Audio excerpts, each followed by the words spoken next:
Welcome, everyone, to episode 32 of the official podcast for Guardian 1, a Destiny group dedicated to the prosperity of Guardians everywhere. We broadcast live Thursdays at 8 Pacific, 11 Eastern, right here on twitch.tv/Guardian 1 Network. My name is Remy, and tonight I am joined by Crimson Warlock. Hey, what's up, everybody? Jez. Good morning. Agrios. Greetings, Guardians. And BelleBunny. Apparently you guys didn't let me talk long enough last week, so I had to come back for more. Part two of BelleBunny. We are going to be talking about all things Destiny, but first, Hollow River with housekeeping. All right, everybody. Thanks for listening in on the podcast. However it is that you choose to listen, be sure to follow Guardian 1 on Twitter at G1NET. Just a reminder, the Twitter account is the only instance where we use the number 1. So, and again, that's G1NET. In addition, be sure to check out the Guardian 1 website at guardian1.net. Also send us feedback to our email, feedback@guardian1.net. We also have a Bungie.net forums group that's currently at 122 members. If you want to join, just search for the group name Guardian 1. Guardian 1 has its own clan, so if you want to join the Guardian 1 clan, just select the buttons that say Set as PlayStation Clan or Set as Xbox Clan. After you join the group, we utilize the forums for comments and feedback, so be sure to join the conversations going on there. Big thank you to all those currently in the Twitch chat. As Remy said at the top of the podcast, you can watch the show live at twitch.tv/Guardian1 Network. We broadcast every Thursday at 11 p.m. Eastern, 8 p.m. Pacific.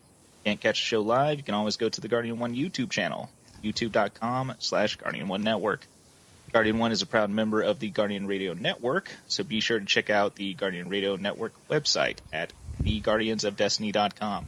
There you'll find all the different podcasts as part of the network, including the flagship podcast Guardian Radio. They broadcast every Monday night, 10:30 p.m. Eastern, 7:30 Pacific, on twitch.tv/Guardian Radio. You can also follow their Twitter account at Guardians of D and their YouTube channel, youtube.com/Guardian Radio.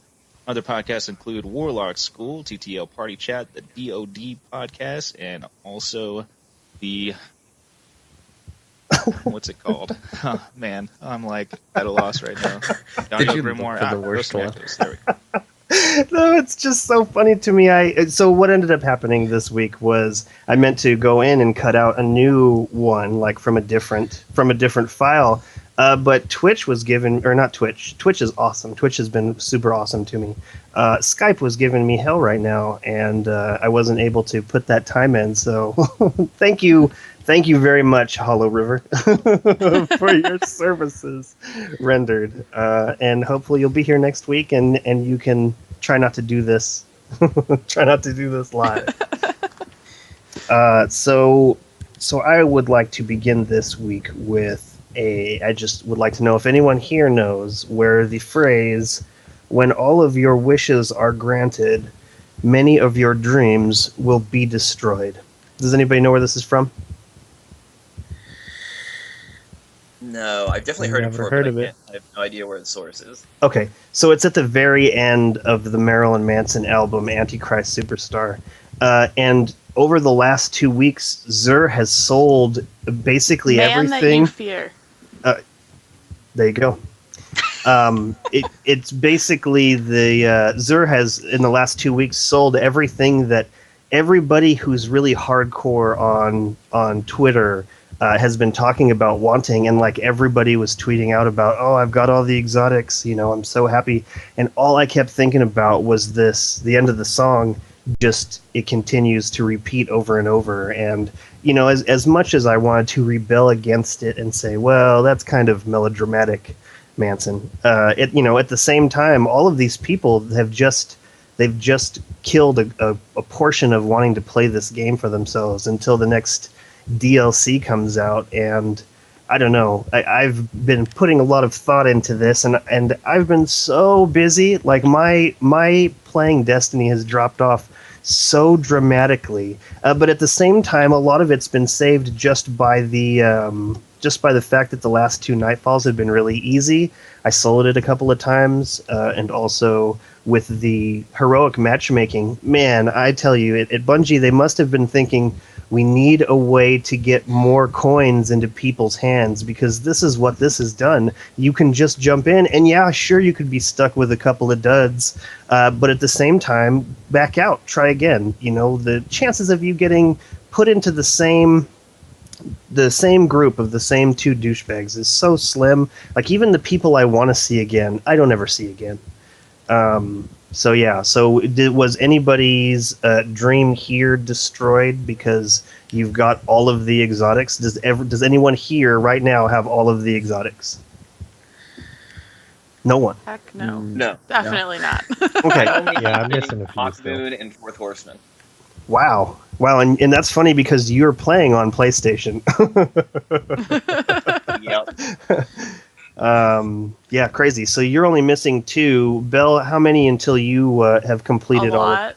Oh yeah. I don't know. I don't really keep track. That's not like a huge goal of mine, I guess. But like, I'm one of those people, like, I pick out the few that I like really am interested in based on what I've heard, and I focus on those. And otherwise, it's like, oh, cool, another exotic. Like, Totally. I don't know. But Totally. I'm still missing a lot. If there was more vault space, I would have a lot more exotics. But like, I will see something really cool. Like I skipped out on the Mida multi-tool when it showed up from Xur, just because I didn't have enough room for another primary exotic. Like, I just in the collection that I have, I didn't have a place for it. And so at some point, I will be gifted this by RNG. I mean, hopefully. But, and when that time comes, I will be happy to have it, but I just couldn't buy another one. Like, there's just not enough room, and I don't feel like doing the kinds of gymnastics that, like Agrios has to do with his collection. That just sounds so tiring, so exhausting and draining. So I will get us like the MK44 stand-asides. Stoked that I got them. How sweet. But I'm not going to go out of my way to buy that. And really, the only ones that I would be left to purchase would probably be hard light, just because I want to play with it. Like, I just want to play with that gun. It looks like it might be fun to play with. But other than that, like, I just want Mythic class. Crimson Warlock, what about you? You don't have Vex? No, Oh, goodness. right? I'm a I'm peasant. sorry. Peasant. Well, do you already have it on Xbox, Belle? Or, I mean, do you already have it on PlayStation? PlayStation, no, I haven't really ever done. I think I did hard mode once so far, but Xbox, I got it on my second run. Wow. So, yeah. How early into the game was that? It was pretty quick. I was at level to do a hard mode pretty fast, so I don't know. It was pretty much as soon as I could, right away, but I don't remember how long. It was a long time ago. I've had Vex for way longer than most of the people I know, and I feel bad about it, but I like it at the same time. And is it super sweet? Like, do you ever use it, or is it just a trophy? Is it just something to walk around the tower with? Because that's what I would do.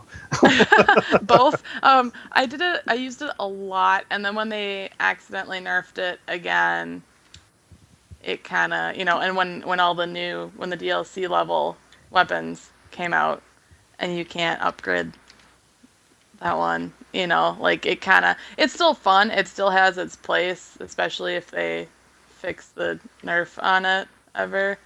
You can definitely use it in PvP if you use it correctly, but right now it's definitely not my go-to weapon anymore, which is sad, but well, maybe it's cool to have. maybe I spent too much time in my younger years trying to do that thing where somebody like tosses a piece of popcorn to you and you catch it in your mouth, because I feel like every time I come across somebody with a Mythoclast, that's what I've done. I get 3 shots. That's how many shots it takes for people to kill me. And so I must be like, oh, I got it. I got it, because I don't think that I would ever use anything ever again if I had the Mythoclast in PvP. It's just so mean. Crimson Warlock, I think we lost you for a second there. How many exotics are you away, or are you just not even paying attention to it? I'm pretty far still. I think since I've never been able to get the bounties for the Super Good Advice and Pocket Infinity, I'm missing those. I'm missing Red Death, which really made me upset that Zer was selling it and I was away from my PlayStation all weekend. And then I need Hawk Moon still, and I think that's it. I'm missing about 5 or 6 exotic weapons still. I've technically collected all of the exotics for my Warlock. I've dismantled 3.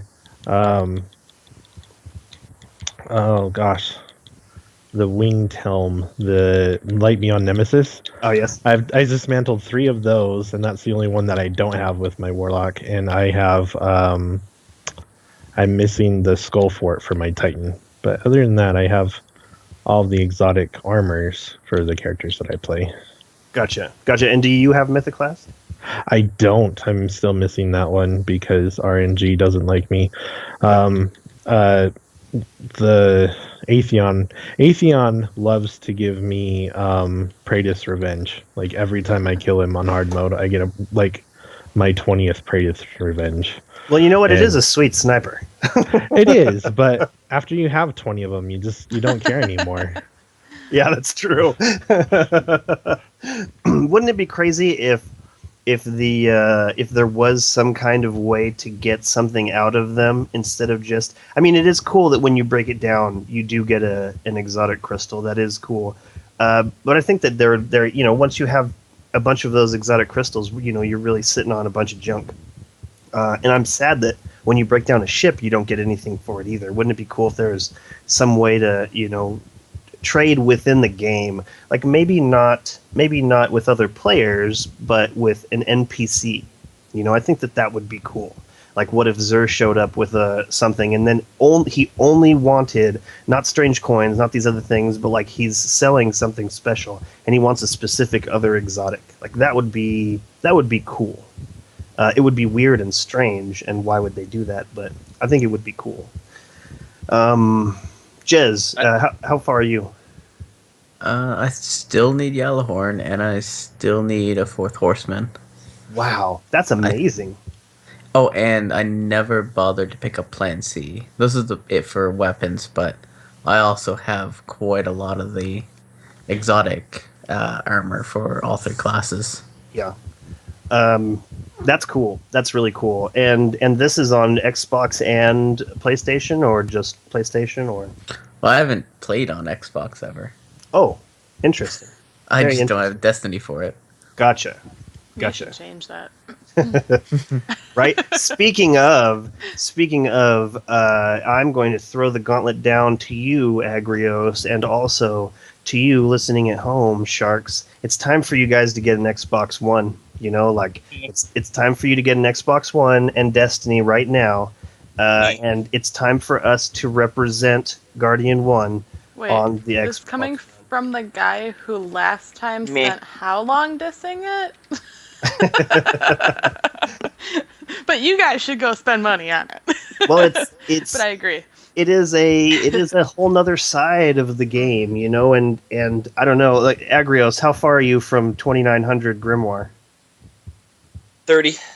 Okay, so once you get to that 2900 Grimoire, imagine being able to start all over and help me out with the frickin' raid every week. Sharks I think most people would be like, no. Sharks has climbed to 2905 just today. Oh, wow. earlier today when I looked at his profile, he was only 2,900. What's the current cap? 2930 it's supposed to be, although Sharks and I have special mystery grimoire points that don't technically exist in the game. Awesome. That's because you guys kick ass. Yeah, that's it. That's it. I wonder what elevator you climbed up for that. And Jez, just so you know, like Plan C is it's something that I don't like using until I'm using it, and then I think to myself, why don't I use this more awesome? Because it's a killer. It's nuts, especially on burns. You do Huh? know you said use this more awesome. Yeah, use this more awesome. But yeah, it's I think I just rather fill that spot with a sniper yeah. in general. Like not even exotic one, just a sniper. Totally. No, I totally feel you there. I'm very much more a sniper in that position person. But at some point, I realized just how gnarly it is, and for burns, I don't know. It's really fun to use. So if you ever pick one up, you're ever gifted one, check it out before you delete it. Or would you save it just to have it in your group? I've saved everything that every exotic that I pick up, and a couple bad legendaries, but I do save whatever I can. Got it. If only there were more vault space. Right, if only there was more vault space. Maybe next week this particular Bungie update has been talking about. So, why don't we get right into it, Agrios? There was the Bungie weekly update, and then also there was something yesterday they posted, yes? Yes. Well, let's start with some other things before we dig into the weekly update, because that happened earlier in the week. When you said earlier in the week, you're referring to them discontinuing the use of several social media sites as logins? Yeah, I think that's something worth touching on. And I agree. And did you do you have a too long didn't listen to the podcast version where because this sounds like it could affect people on a number of levels, but it almost sounds like it's not going to affect anybody the way they're doing it right now, or what has happened there? Well, what's going on? On Tuesday, March 24th, they're going to be discontinuing. They're not going to allow the Facebook logins and Google Plus logins to. They both become invalid for getting you onto the Bungie.net. You must have your account linked to one of the following: a PlayStation ID or an Xbox Live gamer tag. PlayStation Plus and Xbox Live Gold have nothing to do with any of this. And Microsoft accounts will need to be associated with a gamer tag via the Xbox.com website. Basically, before, in order to play and link your account between the game and everything, you still had to have a PlayStation ID or a gamer tag linked to that account to successfully play. But in theory, a person who wasn't actually playing Destiny, but still participated in like the Bungie.net forums, maybe from older games even or something like that, they could have been using alone a Google Plus ID or a Facebook login to access Bungie.net. Now, if they don't attach either a PlayStation account or an Xbox account to Bungie.net before that Tuesday's shutoff date, they're going to lose permanent access to their history with that profile and have to create a new profile. Whoa, that's craziness. Maybe you should say that again so people don't have to rewind that, because this is some big deal here. This is a big deal. It more affects people who are concerned about their histories with past games that aren't currently active in Destiny. Because if you're active in Destiny, you already have to have your account linked with that Xbox gamer tag or the PSN ID for the whole thing to function. So anybody currently playing Destiny, this isn't going to apply to, kind of like you suggested at first. But maybe some people who still participate in the Bungie.net forums from like the Halo games or the Myth games or any of their older games and are still interested in following Bungie but not playing Destiny, they may only have a sign-in as a Google Plus or a Facebook login. And those are the people that would actually be in danger of losing their history with Bungie.net, because once they shut those off, there's no way for them to log in or verify password or anything like that, because the means of logging in isn't even there anymore. Wow. And I think the biggest group of people it's going to really affect are those who are using other logins to create other accounts for trolling. I think that's the main. After Dames got our community focused, there was some discussion between me and certain people that work at Bungie who may or may not write the updates, and and there was some talk about working on fixing some of the access that people have to doing that, because we had a lot of issues with people who would create multiple accounts who weren't even necessarily in the game at the time. Like, they had actual accounts that were tied to the game, but then they would try to troll us and join Dames under like 10 different accounts just to get in. Right. So I know that's something they've been having issues with. It's also easier to keep track of people if everybody's just on one account, you know. You can ban a person and actually ban them, not just ban one version of them, you know. Right. Well, I mean, people will still be able to create multiple versions of themselves. Like, for instance, I have 7 or 8 different PlayStation Network accounts for various purposes over the years. I could have made a Bungie.net account for every single one of those. I guess. Yeah. And the only one I'd be concerned about getting banned would be my account I actually play Destiny on, so I just wouldn't use that one for trolling. They actually say for this reason that Facebook and Google Plus are actually changing their APIs, the way they interact with other websites, and they're not going to be compatible with the future of Bungie.net. Okay. It just also sounded a little bit like they were saying it was for fixing those other issues, but maybe not with this yet then. Well, hopefully, this will still hinder that process. I mean, it's a lot easier to go create a Google account for making quick troll accounts like you were saying. So I'm not saying that's not at all. I'm just saying for the number of Google accounts I naturally already have just from all my different emails. Like, I could have so many of them, you know? Like, you can create more of those in just like a minute, whereas PlayStation Network accounts are just a little bit more involved to create. So crazy. Moving on? Yes, please.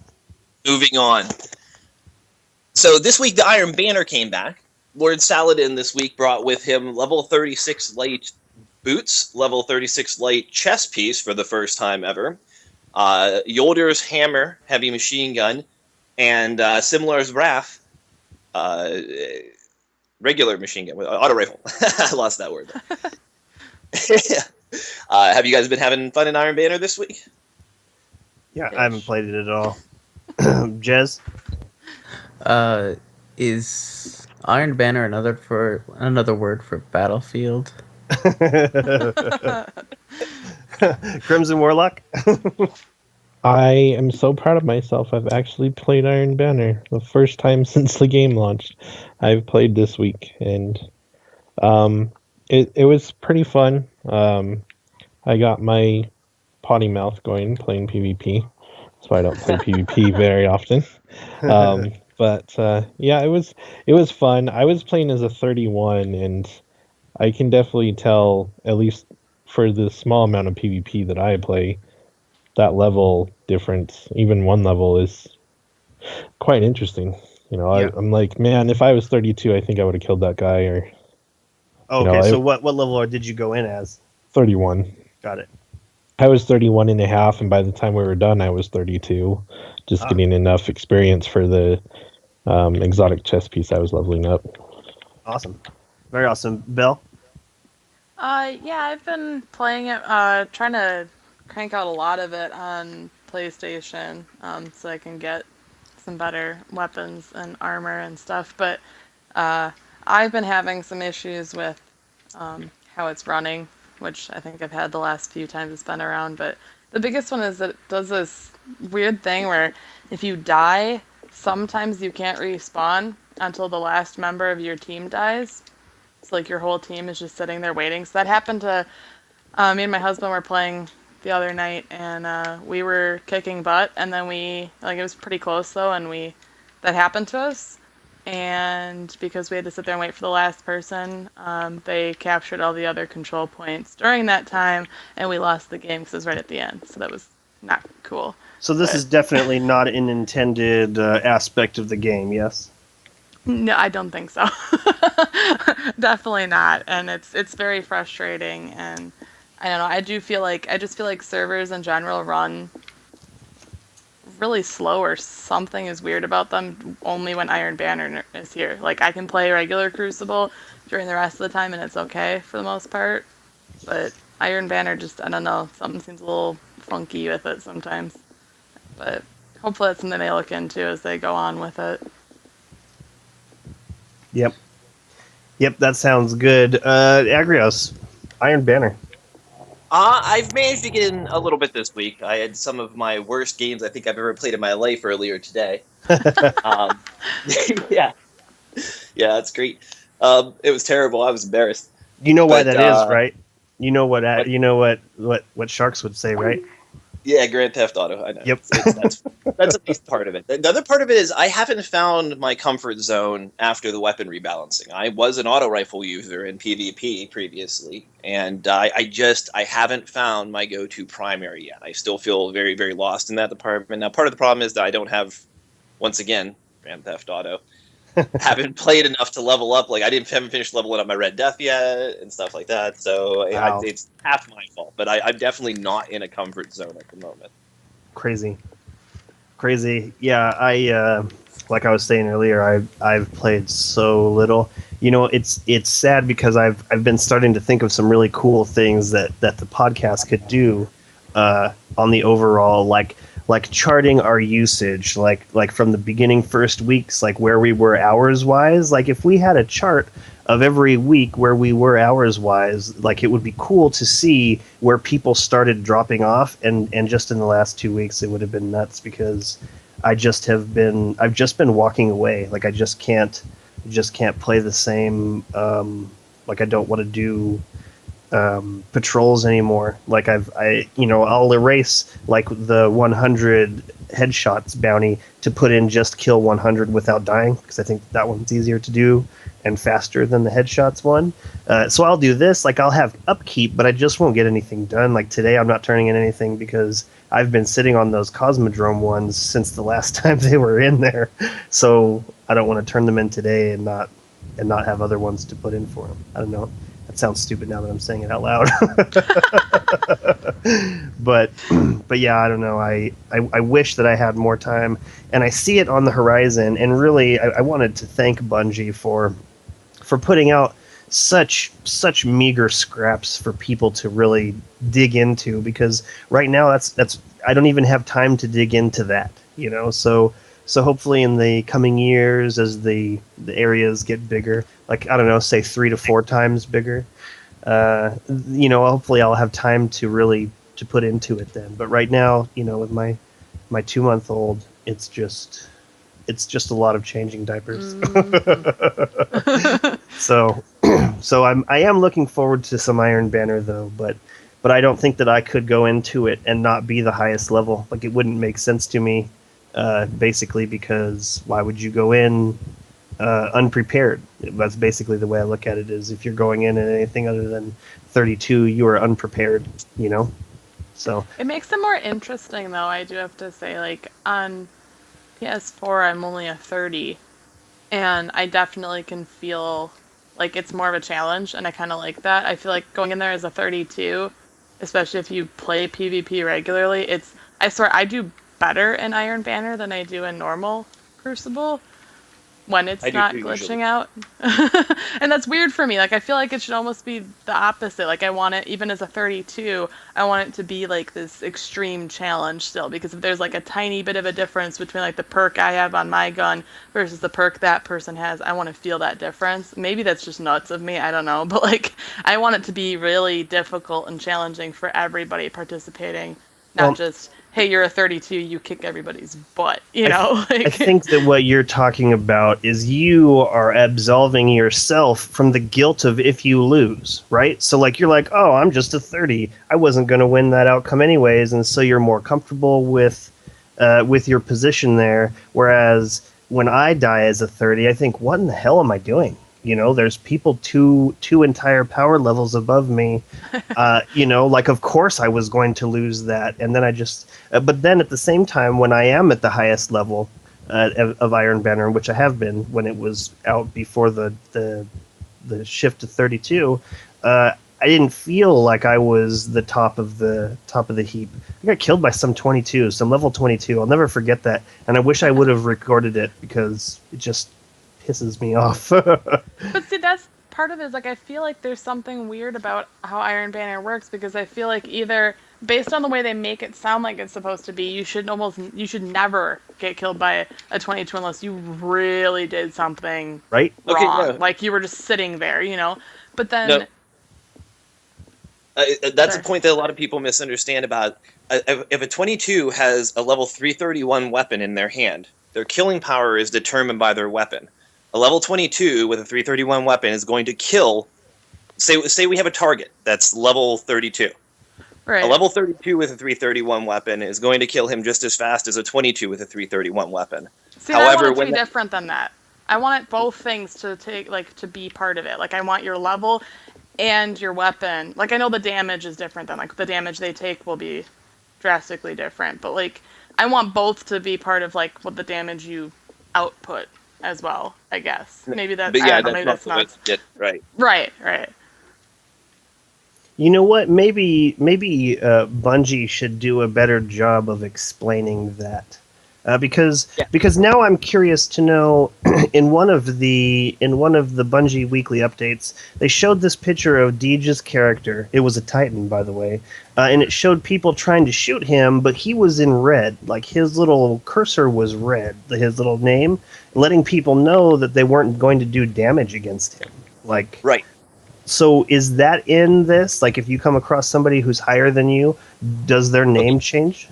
Here's the whole example. Well, I don't know about the name change, but what that would have been a view of someone at a lower level looking. I don't know. No, you see, you're right. I don't understand. That doesn't make sense even with the current rules, the way they do work. Because Yeah. if you go in really low, you get everybody else's question marks to you. Because I did that before when I first got PlayStation. Okay. They're So question then marks if they're too high above you. So it definitely has to make some kind of difference. Like even if you run in there with a good weapon, right? Well, it must be that there's a certain barrier that once you get so far away, you go past the line. Because that's how it is in PvE. It's not Right. that the damage reduction keeps going. It's once you get past a certain line, you're just not allowed to hurt them. So they Right. question marks and whatnot and become nearly invincible. So yeah, there must be a shut off bar like that. But they gave an example to clarify in one of the weekly updates right after they changed the way the Iron Banner rules went, and they said the level of your weapon is what determines your killing power. The level of your light level determines how easy it is to kill you. Mm-hmm. You should clarify it's not your light level, but rather your armor level. Armor. Right, and do we know how tied to light armor level is? Like if you see someone who's level 31, do we know for certain what the range is on their armor level? I think it's all even Okay. on Well, like wouldn't it raid depend gear. on? Is it? No, Oh, it's not gear. necessarily even Well, because you the can be highest a couple level. different armor levels within 31 because you can activate an orb and not climb to 32 but get more defense.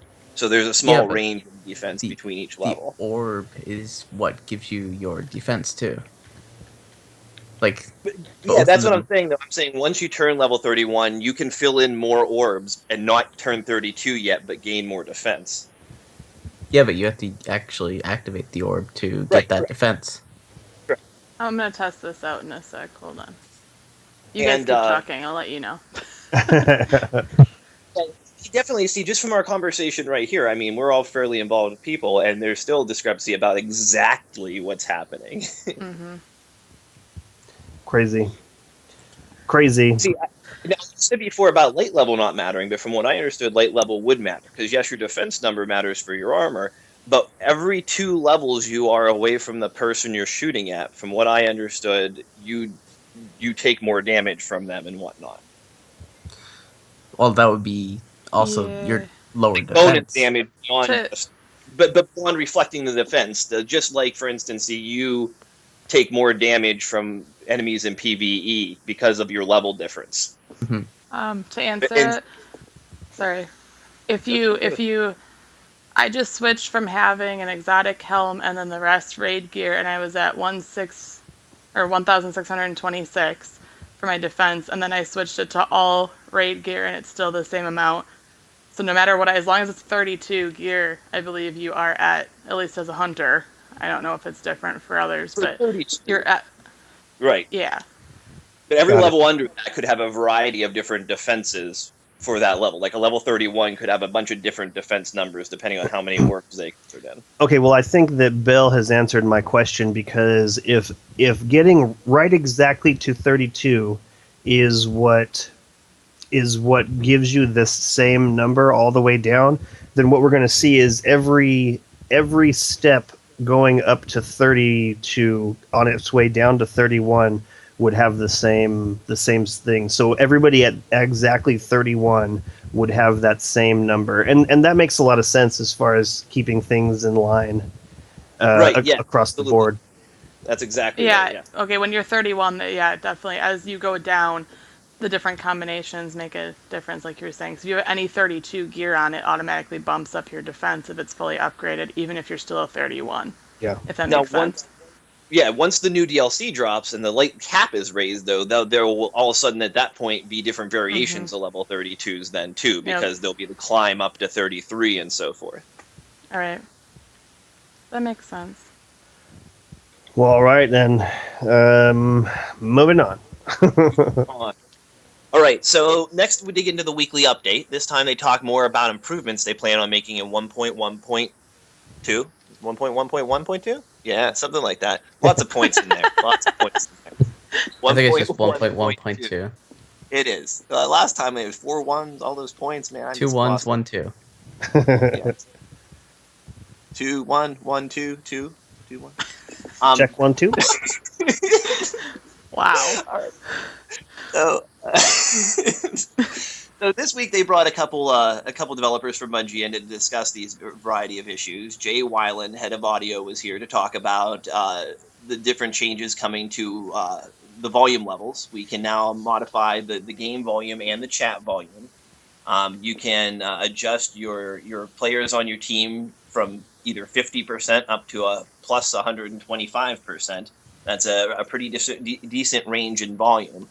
And just earlier today, we were having some discussions, Sharks and I, about trying to nail proper audio balance in what we were doing. And are you guys excited to have these options come? Yes, super Yeah. excited. Specifically because I got that that PlayStation Gold for my birthday, and the only reason why I can't really use it is because the in-game audio is just too loud to hear, people talking at a normal voice. And when you turn it down, it turns everything down. So I'm super excited about this. On top of that, there are many talented musicians. Like there's this guy called Pogo who takes all kinds of things like Disney movies, and he chops up the audio and he makes songs out of them. And I can only imagine how awesome everything is going to be in the future when you can record simply just a gunshot in a certain venue, or without all this other stuff going on in the background. Like this specific style of music is going to shoot through the roof. Like, it makes me want to sample these things and Just throw make them. audio grimoire so much easier to record for. Right. I mean, everything across the board is going to be boosted. So I'm super excited about this. Belle, have you been bothered by this imbalance? It'll be really nice on Xbox, because on Xbox you don't have any options. Like on PlayStation, you can at least go in and you can say, I want my chat to be, at least if you're in a party, I want my party chat to be louder than my game sound. Like, you can do that actually in the PlayStation itself, but Xbox doesn't really give you any of those options, and the game doesn't give you those options, so you're just stuck with however it sounds, like completely. Yeah. Unless you have a headset that kind of does it for you, and then that's nice, but it's still limited.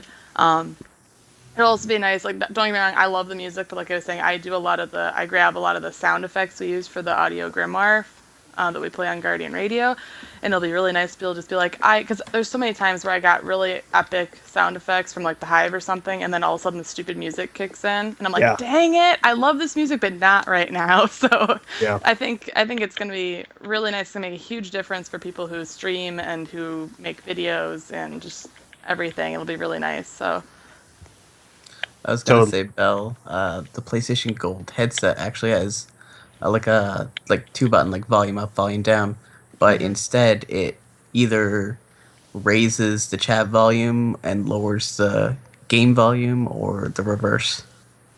Interesting. So it Interesting. moves them both simultaneously. Like when you push up, and it moves them both simultaneously with each click. Is what you're saying? Yeah, well, it moves them in opposite directions so that Right. you can hear one better than the other, or lower it the other way. Right, but Oh, that's well, only on that's PlayStation, really right? Yeah. Yeah. Yeah. Man, Yeah. I should have read the manual. Yeah, that's really, really nice feature. I was unaware of that particular feature. I'm not sure if it works doing. Obviously, it probably doesn't work in the actual game chat, but Yeah. it's great for the outside of game chat. Right. Crazy. Crimson Warlock. Oh. Mute button? He's busy playing some Dragon Ball. Yeah. No, my Twitch is going in and out, so I did not hear that. It just I was listening to Bell, and now I finally hear you guys. So I am excited for it, mostly because I I play with the music pretty low because people are sleeping usually when I play. My wife and my son are asleep, and so being able to just select like new volume settings or maybe just sound effects will be nice. I will very much enjoy listening to new sounds of Destiny while I play the game. Yeah. So that I'm pretty excited for it. And yeah, I was gonna say something, but I forgot. Awesome. Those are my favorite. This show is filled with those where I'll just keep my mouth shut because what it was I wanted to say is no longer in there. Jez, are you happy or this doesn't matter to you? It's gonna be kind of nice, especially where I said that I would like completely mute sound from like MMOs. I'll probably start to mute the music just because I've every time in game I'm like, huh, look, it's the last mission of the game, and they happen to use all three songs. so That's so funny. I probably will mute the music most of the time, but obviously not doing new content, but just for general all aroundness, just to have something in the background other than the same song.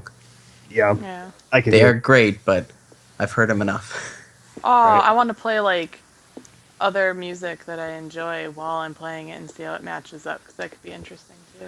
Oh, It's that's a fun. really good point. That's a really good point. I'm super excited about that because as much as it's easy to turn down the volume to where you can still hear the sound effects and then play some music slightly louder over that so it drowns out much of what's not gunfire. This is going to be so much better. This is going to be so much better. Agrios, your answer, and then moving on. It won't affect me too much because I don't really feel the need to alter too many other things. It seems to work out pretty well for me at the way it is now. So I won't actually get a lot of use out of these, but I'm excited to see them. I think they'll be really useful for people, like you already said, that are making videos and things like that. And it also makes me excited for what may be coming in the future. I mean, this is shows me that they're going down a path to cater to these sorts of options, and maybe we'll even see like like a video player mode to help the video makers even more. I mean, obviously this game has a huge community of people that are really intent on making videos for it. I think it would be wise of Bungie to put more control in their hands. Yeah. Something I'm surprised at, it seems the music is just a mute or like on. It's surprising that there's not a slider for that one as well. Is there not? Yeah. No, they seem to want to keep the control of the music versus the sound effects in the game if you have it on at a particular rate. Like they're keeping all of those volumes attached that aren't chat volume. It's you only adjust the entire game volume, your buddy's chat volume, or turn music on and off are your three options. It appears. Gotcha. Because it would obviously be better for doing like Crota, and you're waiting for that crescendo of music with the sword, and then just suddenly cuts out. During all the gunfire, you might actually miss it. Interesting. Yeah. Interesting.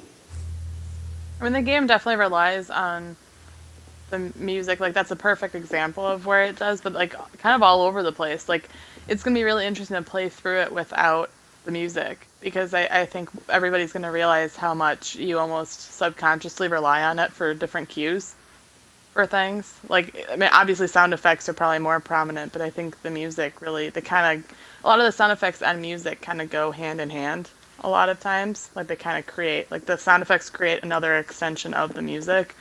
So I feel like it might almost feel empty without it too. I know it goes against everything I just said, but like, it's definitely going to be different experience, I think.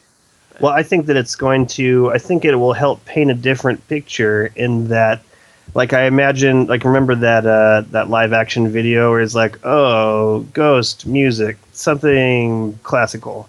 Like, I imagine if I was a guardian in living in this world 699 years from now, I would definitely have some music playing in my headset. Like, but then again, maybe that's what gets you killed. maybe that's what gets you killed, is not paying attention to your surroundings. So maybe I wouldn't, or maybe I would, and I would just not last very long. Pop a cassette in your Walkman. It's your secret power. Right? I'm in. All right, moving on. Moving on. Along with the new controls, that's not the only thing that they're bringing you in the audio department. To prove again that Destiny music can also enhance the time you spend with your friends, they've added a fun little audio Easter egg to the game. It'll be there somewhere. Once the update is live, see if you can find it. Ooh. So this is something interesting. Yeah, this is very interesting. Does anyone have any ideas about what this is? Well, I'm thinking it's along the lines of the whole Cryptarch loot cave type of thing. Like maybe you activate an audio cue somewhere. Dude, Audio Grimoire made a little sneak peek in there. Sorry, that's just wishful thinking. So like maybe this is something like when you're close to some spin metal, it like hums at you. Something like this, but it's not that. Right, like I'm thinking it's a special point, not just like on like any given item. I'm thinking, like that loot cave has that spot you walk over and you're like, oh, there's square here.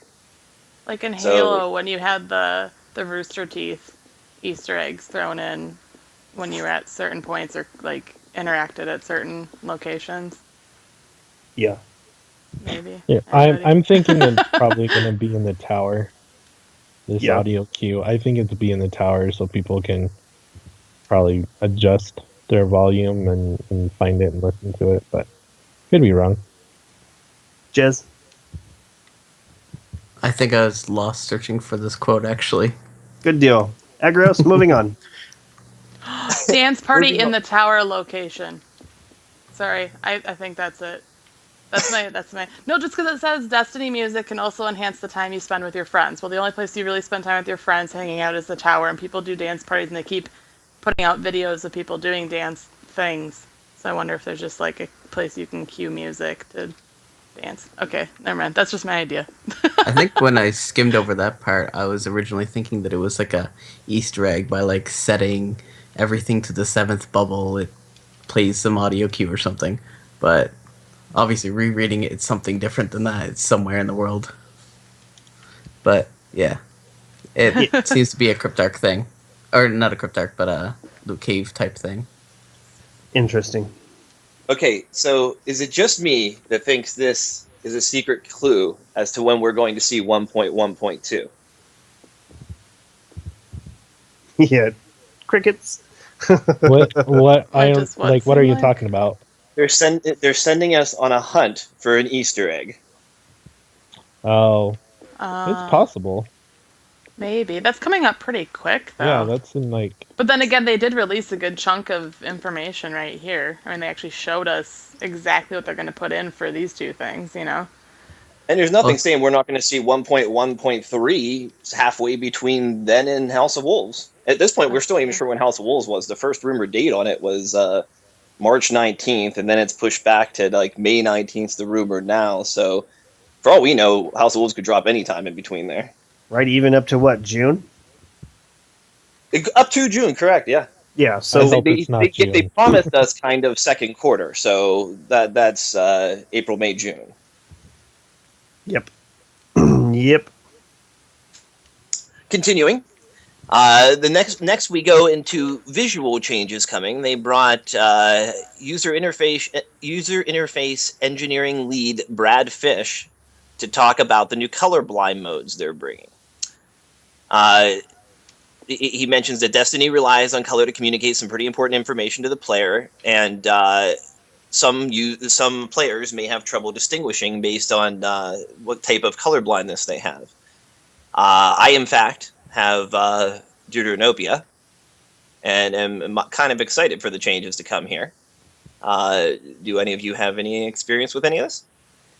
Man, I tell you what, seeing that article made me happy to find out that I wasn't colorblind. Like, I was pretty certain that I wasn't, but I'm not certain what factors lead to color blindness. And sometimes when I would be looking at a blue engram, I would swear to you that it was purple. And I feel that maybe that's because of the surrounding lights, casting down onto that. But who knows? Like, maybe I did. But after they said this is what it looks like to most people and this is what it looks like to other people, I can tell you that I am not colorblind. And I'm super excited about that. So which one was this for you, Agrios? Was this the one that was totally off, or was this the one that was just slightly off? I'm not sure exactly what you're asking. There's three pictures. One's what everything looks like. The second picture, they're simulating what it looks like to people, for people with normal eyes, what it looks like to people who are colorblind. And the third one's what they're going to be changing it to. Gotcha. When you turn on that mode. So when I look at those pictures, for instance, the first two pictures look extremely similar. Okay. Like, if I look real closely, I can tell the first picture seems just a hair more vivid in some of the colors to me. Now, something I was going to mention to you about you saying that you're not colorblind. I don't know that I'd 100% commit to that. Colorblindness like these is not an on-off switch. It's a slider from 0 to 100. Okay. So, with so many of the population of males in particular, 1 in 4 males suffers from deuteranopia. You could have a very mild case of it. Got it. Well, I mean, when I look at the top picture, what everything is supposed to look like, there was such a clear definition between these two, and between the fallen captain and the Minotaur. Like, there's such a clear difference there. But I tell you what, when I look at the second picture, the simulated one, it really appears to me to be like this is the way I feel it is. Like, I'll be looking at a purple one and it won't be purple, it'll be blue. So yeah, you know what? Maybe sometime maybe say that, makes me think that like you may be a little bit, because that's exactly what someone like for me. I can't. The captain, shield, and the Minotaur look different to me too. Like, I don't have a problem telling them apart in game, and I'm not completely colorblind, but I'm like substantial enough that it shows up on a number of the tests. There's a pretty simple colorblind test. You can go online and find it. It's these circles that are filled with dots of different colors, and you just flip through them, and it tells you depending on what number you think you see in the dots, it tells you how strong or how much you are impaired with those sorts of things. Gotcha. Can I also just point out that I think the picture that they show that's supposed to be like the standard what you're supposed to see, I'm pretty sure they exaggerated the colors a little bit, at least on the shields, because I mean, unless maybe I got some colorblind going on too, but I've never, I mean, even when I play with other people and I talk to them, I've never heard anybody say that it's that distinct looking on all of them. I think the background really makes it pop in their picture. That's I think you're not used to seeing it on those backgrounds. I think like Cosmodrome has a very kind of bluish hue to the background, and Mars has a red. So they tend to blend in. Right. Yeah, they definitely picked a background that made everything pop a little easier on all of them. Now, I got to tell you, when I look at their corrected picture at the bottom, it makes me excited because, like, night and day between the purple and the blue engram. Because that's one of the problems. Like you mentioned, Remy, like, I don't have a problem telling the shields apart. And even if I did, I know what type of enemies have what color shields. Yeah. Very rarely does Destiny change that up, like with Omnigul. But, yeah, like, when I see a blue engram drop in the distance, depending on the setting I'm in, I'm like, ooh, is that a purple? Is that a purple? I don't know if that's purple. Let me go see if that's I purple. have a question. Do you, like, the first time you played this game, did you think that the first time you picked up a green engram that it was an exotic? Because, at least to me in those pictures, it's, like, very gold colored. Nope. Like, so, okay. So do This- you the see second- a green the second- engram as kind of green? Yeah, it looks totally green to me. Oh, But like I 'cause said, in these only- pictures, it's, like, super yellowy gold, at least to me. Well, the second picture is the only one simulating color blindness. The first one's how they're claiming it looks in Right. the game, as it Right, says. right. I'm saying the second picture, it's very, like, the what would be a green engram, the second one over, and the shield on the Cabal is very yellow. See, I think And I then may even- be not as strong as some of the other. I think people who have a more extreme case than I do maybe would have that problem. So now To I me- want to find one of those people and say, did you think you were picking up an exotic? Because that's what I would think if I saw this. But to me, it's I'd be like, Well- oh my gosh, an exotic. After your 57th exotic being not so exotic, you'd think you'd catch on. They're like, I got all the exotics in this game. I don't know what you people are complaining about getting greens. I don't get any greens. I get all gold. all right. I think I can answer your question a little bit here better, actually, because they don't look gold to me in either picture. Both pictures Really? they look neat to me in. Right. So I think it's the fact that I don't think I'm picking up exotics because I think I'm picking up greens. That's just the way the greens look to me. Oh, got it.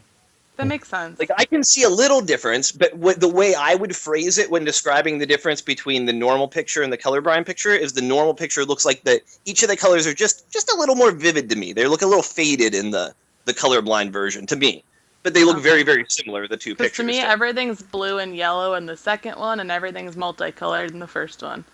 And I think maybe I'm just yeah. sensitive because that's the way I see life. So I Right. have No, more- that makes sense. I guess yeah, I wasn't really thinking of that, but if that's what you're used to, you know, like So, that makes sense. so do all Minotaurs have a little eye for you then? a little eye. Yeah, like the where the red eye is supposed to be. Like all Vex have this red eye, but it says in this simulated view, the Yellowy. Vex's eye is like yellowish. I would say that they're all orange to me. Yeah. Huh. So somewhere in between what the top one is and what the bottom one is, or what? Yeah, they're multi-toned too. Like they don't just. I mean, at a distance, I suppose I'd have to look to see what color I thought they just were at a distance. But up close, I've noticed like the hobgoblin and the minotaur eyes seem like multi-toned to me. You know, like two colors, like red with an orange popping out of the middle of it, sort of type look. I think that means that they're ready to shoot you with their, or I think that means that they have a shield they can pop. Mm-hmm. Correct. They do change tone. They light up or don't light up if they. Yeah. Got it. This is super interesting to me. Sorry, I'm like learning stuff here, and it's so cool. No, this is cool. The only post I've ever made on Reddit, somebody was talking about, you know, if Bungie was going to address colorblind people, and I could not for the life of me find the article, but I know that I had read about, you know, that they recognize that this is you know, it affects a huge amount of people, and that making it easier to read would only make it better for everyone. You know, Well, so if you're sitting here, like you were saying, there's, I just learned that did you say 1 in 4 males have Mhm. some form, and Have that's some form of huge. color You know, and blindness, that's not to, I mean, coming from the dames, but I can say this, a huge amount of gamers are male. So, I mean, you're talking about, that's a lot of gamers who potentially have to deal with this issue, and I just want to throw in there real quick, I give so much credit to anybody who plays with color blindness of any form, because even with the way that they're going to be fixing it, to me, that, like, I would have to think a lot more than I think I do right now to process the difference between those, even with the contrast added in. You know, Yeah. like, so I give you a lot of credit for playing with that and doing well, because I don't think I could. I mean, maybe it's because I'm not used to it, but I don't know if I could do it, you know?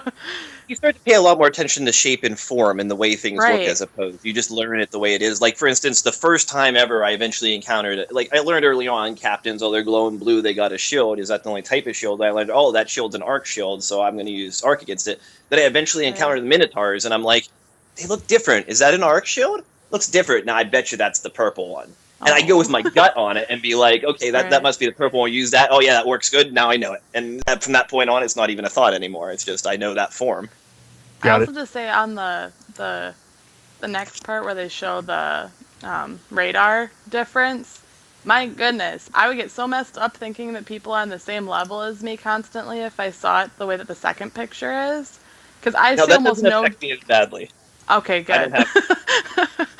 Because that would make PvP so hard. Not being able to even actually see the radar over top of certain types of backgrounds because it's red. That's the bigger problem. Well, I actually appreciate the color change, not because the panels look the same to me, but because when I turn and have that radar over the wrong color background, I lose all going on because it's transparent. Got it. Goodness. Dang, man, Wow. that's crazy. Because I'm not colorblind at all. Like I one give of you the extra things that, credit. you can just drop something red in the wrong color red in the grass, and it'll just vanish like it's camouflaged. Oh, jeez. Like I had this one little red ball when I was a kid. What's your KDR in Crucible? Like your Not average? good. I was just curious because I want to know. Because either way, I give you a lot of credit because that's wow. If I pour PvP, it would be better. But like, I guess normally I'm around 1.0. But like I was saying today, that's some of the worst. That's better than I am right now. So extra credit because I don't have the colorblind thing. So. You know what? I'm kind of surprised. You remember a couple weeks ago the white gold and the blue black dress thing that was all over Twitter? Yes. I'm surprised that they didn't turn that into a colorblindness lesson. Totally. You knew it was blue and black?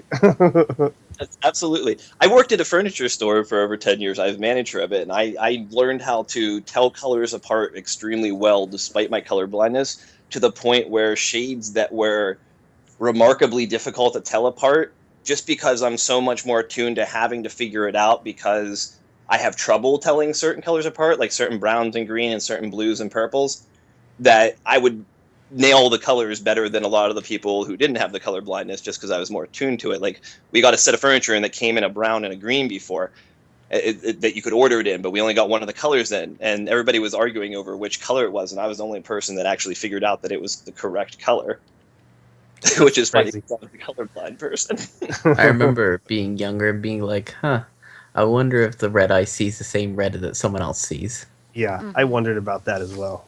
Well, I think everybody interprets them slightly differently. You know, like part of it, like my husband's an artist and I'm not, and I'll say that one color is something, he'll say it's completely different, but part of it's just like the way he sees all the colors that go into it, you know, and I don't see that. So like to me, something's just red, and to him it's like, no, that's more of an orange, and I'm like, whatever, it's pretty darn red to me, like, you know, but I had the same argument with my girlfriend after working at the furniture store, because I'd start calling things and be like, no, that's in this class for these reasons, and da-da-da-da-da. Got it. Got it. I wanted to say that I met this Jay Wineland at the what is that? PAX. At the PAX before Destiny came out. Not the one that where he came out, but the year before that. He was just wandering around, and I complimented him on his Destiny shirt. I said, "Oh, that's really awesome." And he's like, "Oh, thank you. I work at Bungie." And I said, "Oh, really?" And then he told me who he was, and I'm like, "Oh, that's awesome. Like, I definitely know who you are, and I've definitely heard your material. And it's nice to meet you." And he just sat there and talked to me, and it was, I don't know. All of these people, when you meet them, they're like, "Oh, you want to talk about Destiny too?" I know that I say that a lot. That's the way it is, and I think that's the way it needs to be. And I'm glad that he's able to kick so much ass. So yeah. Moving on. Oh, Moving on. No, go ahead. Yeah, moving on. Okay. Moving on, before we go any further, they leave us with another tease about Vault Space, thus dropping that promise once again. I mean, they've dropped this so many times. I guess this is pretty much a guarantee. I would say. I mean, they're not going to tease it this many times without it coming for sure in the next update. Yeah. Yeah. Also, they add bonus points after struggling to find my loot drop from the remains of Sepix. We've increased the size and brightness of the loot right. bauble to match the gray engram, and that's going to be awesome. That's going to be way awesome. I hate having to scramble around for that at the end, and then it's just sitting there all quiet and by itself. This is a great fix and something that I on the inside wanted, but never had been able to, put it out there. So that's going to be super awesome. What else do we got, Agrios? Is that it or what? Yeah, that's a great while they were at it type fix. I know those things love to hide inside corpses. Yeah, right. Just walk through the dead body. Every time you finish a big section in a Nightfall, you're like, "Okay, let me go run through all the carnage and see if I can't pick up a triangle." That doesn't sound gruesome or anything. Right. So I would say that this is a huge thing. I mean, it will also make it feel more significant too. Like it's kind of small, and as much as that's my favorite thing to pick up, because I know all those blue engrams that I think are purple aren't purple. Like this is one of the things that gets me down, is that I'm like, is that purple? And then I think, of course it's not purple. And then when I do see a purple one, it's so insanely purple that I feel stupid for thinking that blue one was. But I think it's like, oh, I'm so hungry for a purple engram. Mm-hmm. Like, please, sir, may I have any? Any at all? Or when you think heavy ammo is a purple Yes. engram, Oh, that's the worst. you get like all excited and you run up heavy and you're ammo. like, oh, dang it. Well, Right. it's like you Guys. go home and see someone that's a brother to someone. You're like, oh, and then you name them the wrong name. It's like, oh wait, they should be much older. I just haven't seen you in so long that I didn't think you would look different. That's funny. Cool. So is that it? Are we getting out of here almost on time?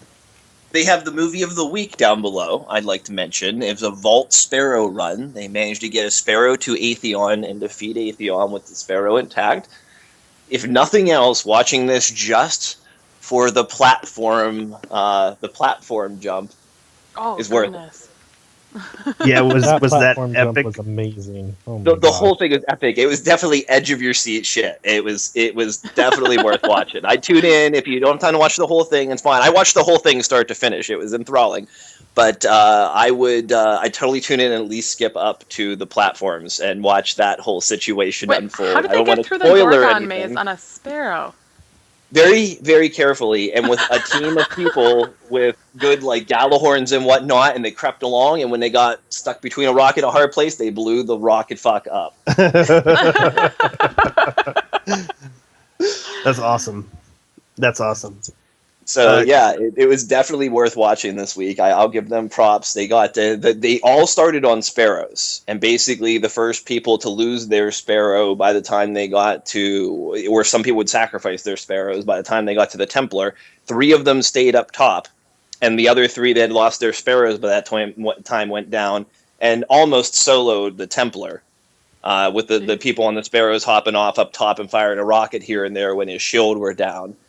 And then they ended up getting 1 tumbler sparrow by the time it was all said and done. The worst part, the most stressful part was they only had 1 sparrow left by the time they got to the Gorgons.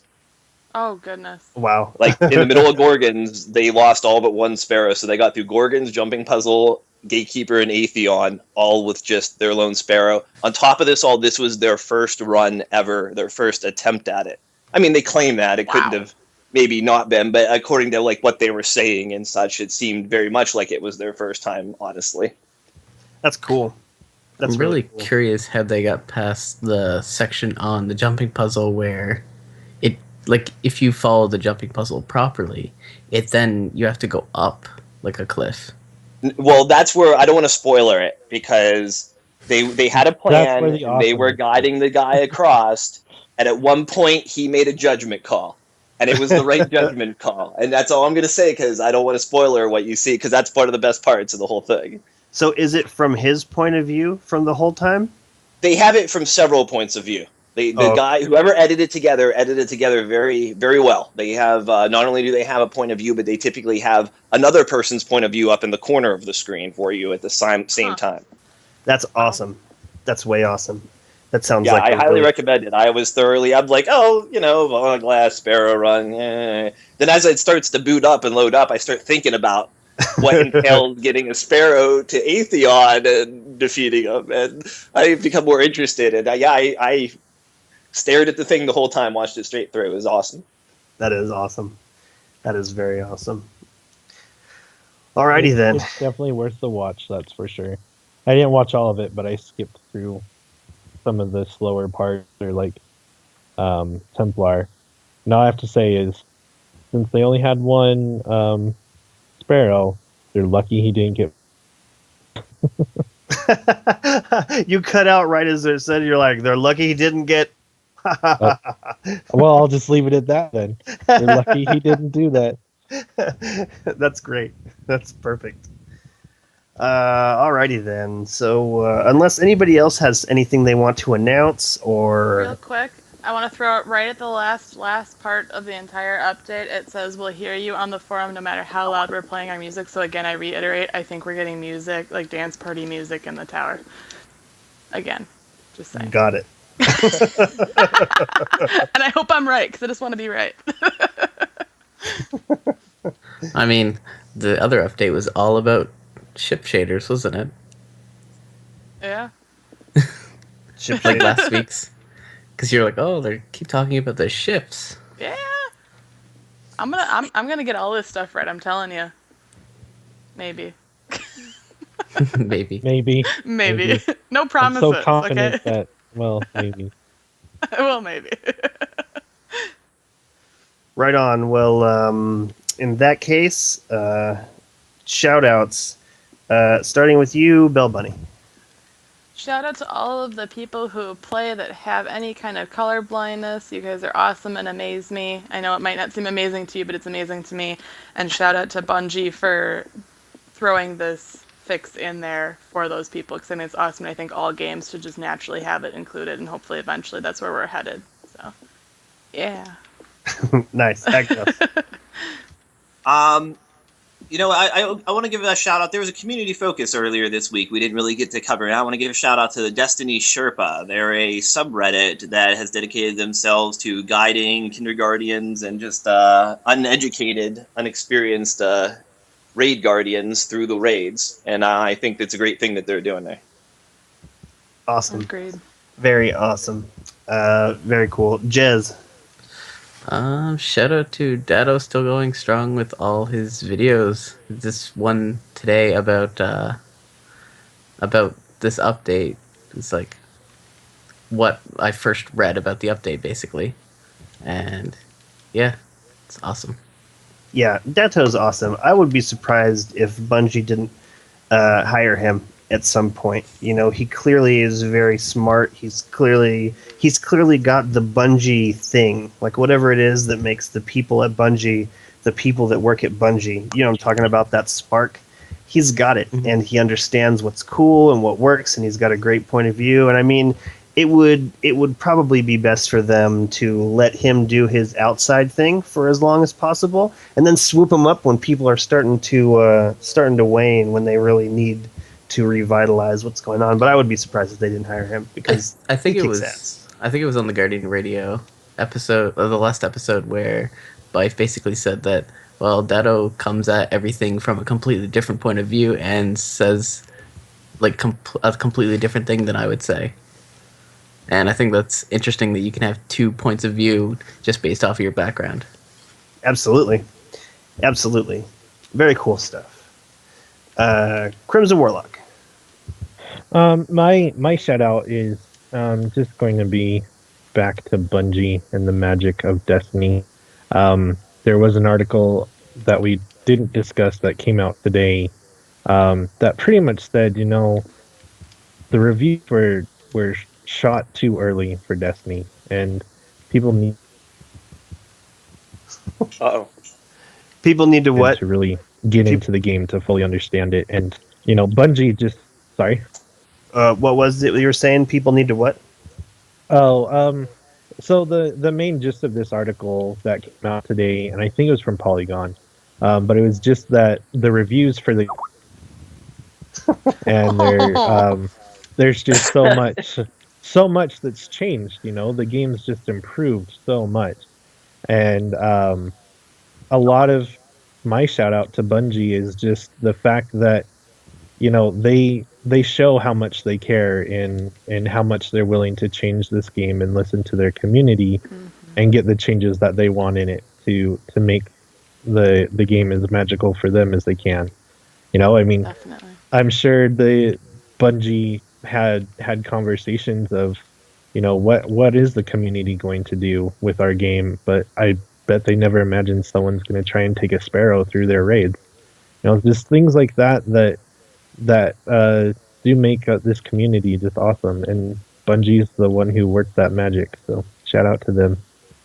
Yeah, that's really cool. That's one of my favorite things about it as well. Like when people take a sparrow through a raid, that is magical. And I don't know, I can't wait for them to expand on the game because it's just going to get better. Like we're really, that was a great article to bring up. Thank you. I read it earlier, and as much as you can get out of the article what it was that is in the title, it really does spell out that there's so much more to come. And I really feel like the way Bungie sold Destiny to Activision, it was they said, look at what we've done with Halo over this many years. Why don't we plan on taking a title for this stretch of 10 years? Like, what if we plan on that? What if instead of this is the first game, let's see if we can make a second game. What if they planned on doing it that way from the beginning? Like if we hit these many notes, we'll move on to the next one. But it's all part of this big plan. Because they had done it previously off the cuff, they had the staying power. And yeah, so good shout out, Crimson. My shout out is to my dad, who gave me life and brought me into this world and gave me my love of music and my love of video games. And Crimson Warlock will not be with us in 2 weeks, and that will be when I have my dad on the show, because he enjoys playing video games and he enjoys he enjoys playing Destiny, and we enjoy playing Destiny together. And it's going to be cool to have him on the show because he's got a very interesting look at the world. Like he was, I think I did the math yesterday, he was 31 when the Nintendo came out in 1985. And I don't know, it will be interesting to see what he has to say about video games from that point of view, because I was 11, or no, I wasn't 11 in 1985, was I? Who even knows? But it'll be great to have him on the show. So that is that. Thank you, oh father of mine. So with that, I would like to thank everyone listening for tuning in. I hope you enjoyed the show. If you have any questions or suggestions for topics to be discussed on the show, please leave them in the comments below or send them to feedback@guardian1.net, and we will see you next week. Awesome.